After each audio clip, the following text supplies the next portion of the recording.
এই সুদকে আল্লাহ পাক হারাম করে দিয়েছেন।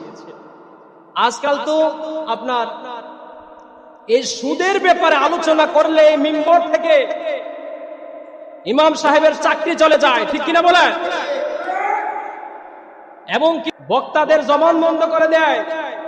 এমনও রেকর্ড আছে, সুদ আর ঘুষ নিয়ে আলোচনা করার কারণে ইমাম সাহেবের মিম্বর থেকে নামিয়ে দেওয়া হয়েছে এবং কি বক্তব্য বন্ধ করে দেওয়া হয়েছে, চাকরি ডিলিট করে দেওয়া হয়েছে।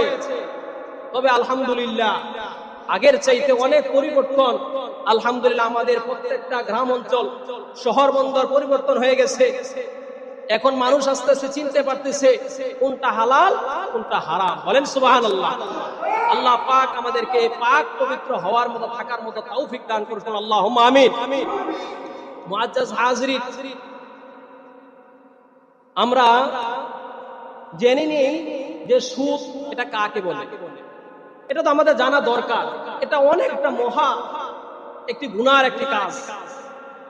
আমার দায়িত্ব হচ্ছে মিম্বর থেকে আপনাদেরকে জানিয়ে দেওয়া, আর আমল করার দায়িত্ব কার বলেন তো? আপনাদের।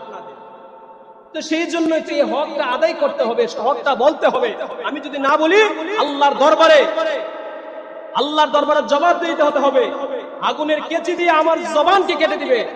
সেই জন্য আমার হক দায়িত্ব কর্তব্য হলো এই জুমার মজলিসে সমাজকে এই সমস্ত বিধি থেকে আমরা মুক্তি পেতে হবে, রক্ষা পেতে হবে। সেই জন্য আমার দায়িত্ব হিসাবে আপনাদের কাছে পৌঁছে দিলাম।